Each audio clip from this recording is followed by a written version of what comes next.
my toes because I'm honestly not cutting this out. Like, I saw a post earlier and it was saying how like a lot of, you know, content creators or just influencers, people in the public eye, it's like they're striving to be perfect when basically most of their fam started off with them being authentic. So it's like, if you're not gonna be a real ass nigga, then what are you gonna be? Anyway, the topic that I wanted to talk about today was I guess they want to collab with you now, collective. I guess they want to collab now. I guess they want to work together now. They see something that you have, something that you possess. Maybe it's a characteristic. Maybe it's your charm. Maybe it's your dedication. Maybe it's your work ethic. But whatever it is about you, I guess they want to collab now. But I don't really know. I don't know if you're going for it, because it's almost like if you had the intuitive abilities that you say you do, you would have seen me for who I am, without the numbers, without the followers, without the views, without the motherfucking money, without the bag added to it. You'd have been like, oh, that's somebody that's a star. Let me work with them before they even get bigger than they already are. And it's almost like it's too late. I'm looking at the clock. It's 11:05, but it's too late. It's too late. And I feel like for you, intuitively you feel this. It's like people kind of backtracking or regretting their actions or regretting how they treated you or just didn't want to believe in you. And it's like, wait, let's work together now. And for you, it's like crickets. It's like, well, I don't really know what to say. All that love and light that you claim that you have, it should have been going for everybody. Regardless of, like I said, if they had views, numbers, followers, or bag added to it, it would have been like, oh yeah, I see the potential in this person, so let me work with them. The same way you probably saw potential in these same people. So for a lot of you, I feel like you are using your discernment, and other people are feeling this. It's like, oh, I supported you for a really long time, and maybe this person could have also, in the flip side, been a supporter of you or just been a silent watcher. But it's like you were loud and proud about who you were watching, who you were getting the messages from, who you were getting guidance from. And for some of these people, it's almost like because you didn't have the numbers, the views, the bag added to it, it's like, well, nobody's gonna know if I take it from them, so I'm just gonna take it from them because they have less numbers, less views, less whatever, and then I'm gonna put it on my platform. But it's kind of showing now who they got it from, who the real true inspiration is, who the real true source is. If you get me, you get me. And I also feel like it's a lot of people that maybe thought that their status or their hierarchy or their money would give them power over you or would intimidate you in some way. But I feel like you're the type of person to where it's like, the only thing I fear is my ancestors and God. Like I can't be scared of nothing else, because if my journey and my destiny is really meant for me, you could send any threat, you could send any attempt at my life, you could send any backlash, and I can handle that. Like, did you not watch the Warriors movie? You ain't see all them gangs, all the whole world was against me. You don't think I stood 10 toes down by my lonesome when everybody else was like, oh, you did this, and accusing me or whatever. And it's like, no. But now that the truth is out, now that everybody's mask is kind of falling off in the tarot community, you still standing, it's kind of proof that, like, you basically the last man standing. Honestly. That song, Last Man Standing, I think it's by Polo G, where he talking about like Fred Hampton and all that other stuff and that type of vibe. Like you tried to tell these people who you were and who you were going to be. And it's almost like, that little ass girl ain't gonna do nothing. That little ass boy ain't gonna do nothing. They don't know nothing. They not own shit. But why didn't you use your intuition? Why weren't you shuffling the cards to be like, oh, is this somebody who I should listen to? You didn't do that. And I now feel like there's people like begging for mercy, or it's almost like they're using excuses like, oh, I got kids, like please don't, sick this karma on me or do this work on me. But they never really considered the fact that maybe you inspired to have kids, maybe you inspired to have a future, maybe you inspired to have goals. And it's like the whole time where they were hopping on board with this group to like keep you enclosed and trapped and small, it's almost like, well, on the flip side, the universe doesn't care if you have kids, if you have a family, if you have people relying on you, because you didn't care if this person had any of those things going for them. You didn't really consider that when you were hating on that. So do you really think they're going to consider the fact that you got kids, you got a family, you got this? No. You better hope they show you some mercy. Because 9 times out of 10, from the way that you treated me, my collective, it's not looking too good for you. It ain't looking too pretty. And I feel like you're pulling the curtains and the blinds down on people. Like, it's almost like people are rushing to you to see what you have to say and, kind of be as supportive of you now. But it's almost like you just, oh, well, too bad. Bye, Rocco. And people can feel you like snatching your energy back. It's like, yeah, I used to look for you to get a message from me or, send me a message or delay the message to me. But because I now see that you're jealous of me or you're envious of me or you really didn't like me when we started this journey, snatchies, no takesies backsies, no takesies backsies.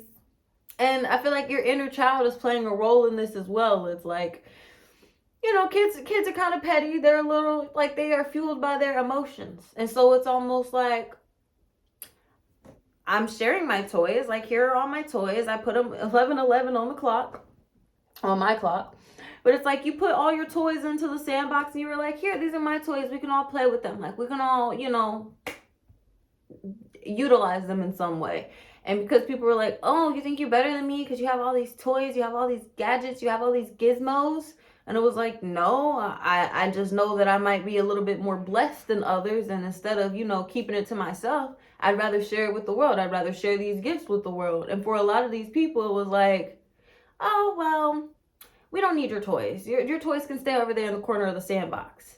And then once they saw you utilizing them and how good they were working for you and how much of an uproar, making a revolution, basically, like you're causing a revolution type thing. It's like, oh, wait, don't take those out the sandbox. Like, we want to play with them too. We want to play with them too. And you're just like, putting them back in my box, putting them back in my box, putting them back in my box. I'm going to take these home because you didn't appreciate them when I tried to share them with you. You didn't take them for what they were when I tried to share them with you.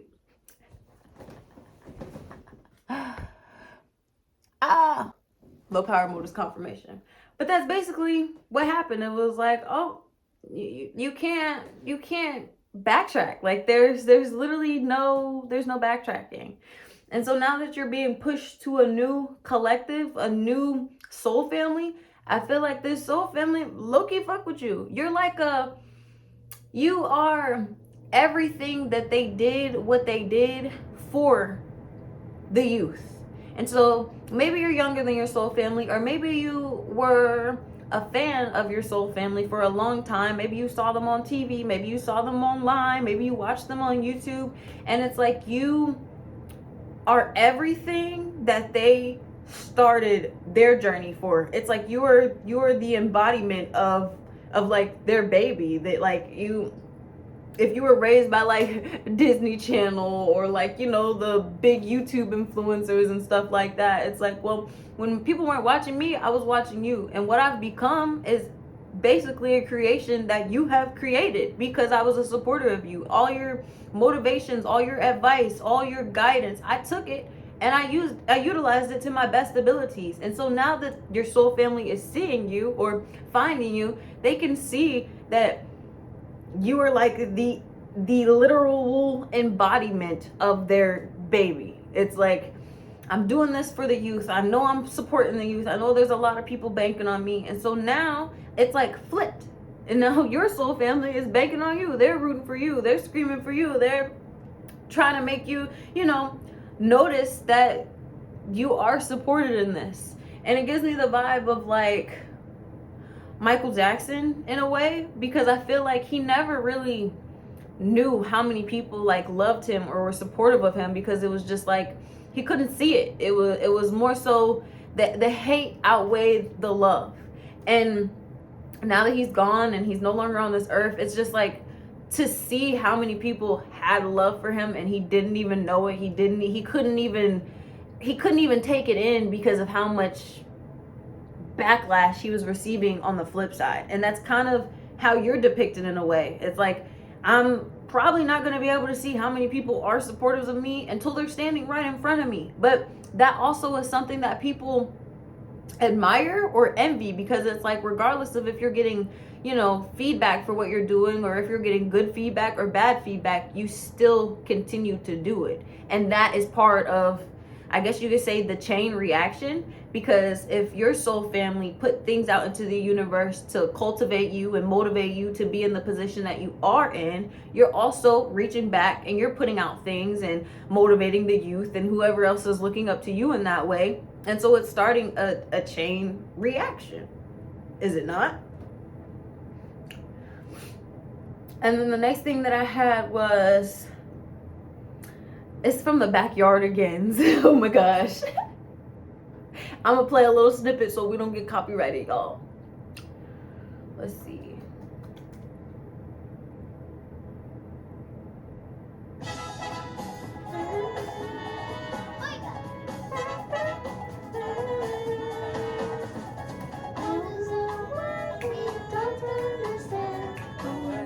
Different in Martian land. How we don't know your language yet. Maybe you can teach us. Sure you bet.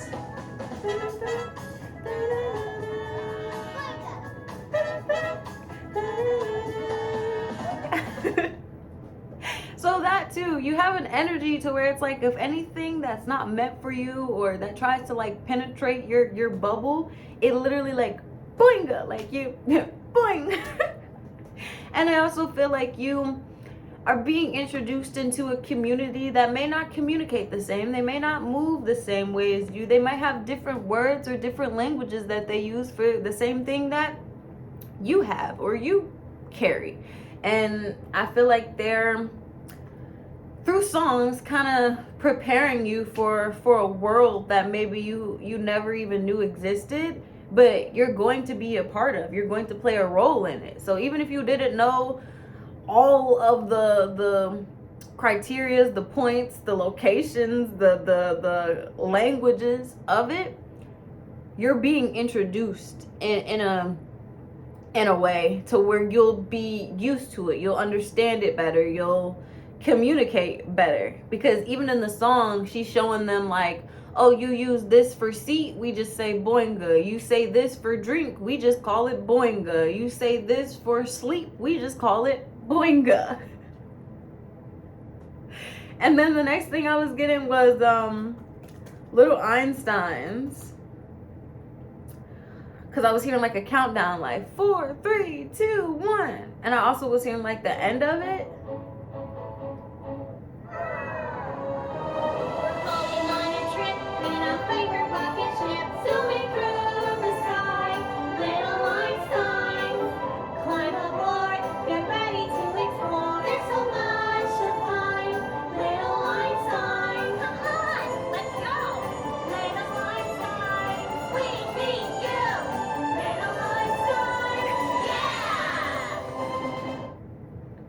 And that too, I feel like they know how to reach you. Like your soul family knows how to get to you, because your inner child is the one that's like the boss in a way. Like your inner child is the one taking the calls, they making the phone calls, they doing the interviews, they typing up the little data plans and the spreadsheets, whatever.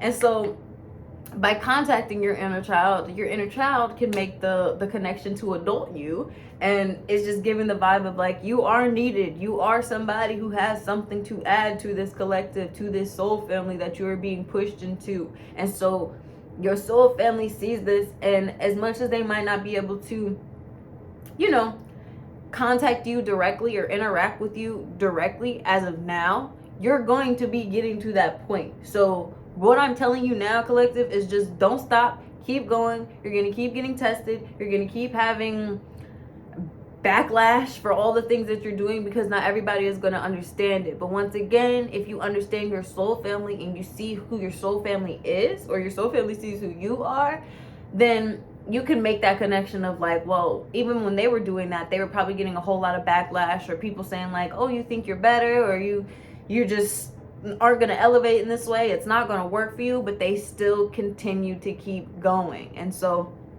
that's their message to you right now. Don't stop, keep going, because you do have something to give to this soul family. Even if you don't feel that you are as big as these people, even if you feel like you don't have as much as these people, even if you feel like you have not lived enough of life than these people, they still see you as somebody who has something to give to this soul family.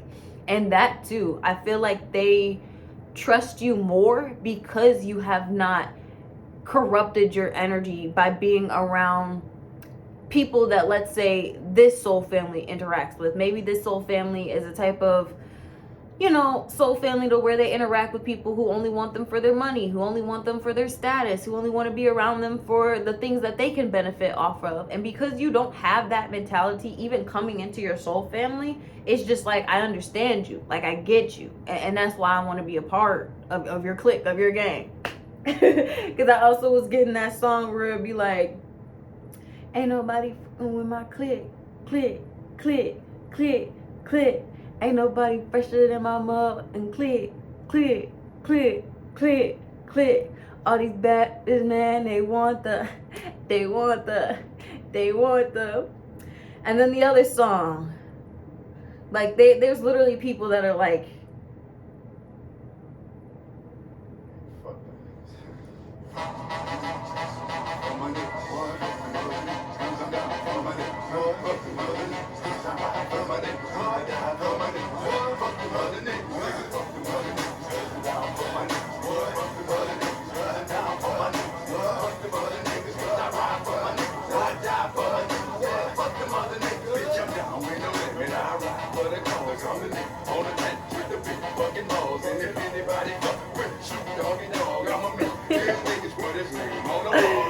I'm 11:22 on the clock.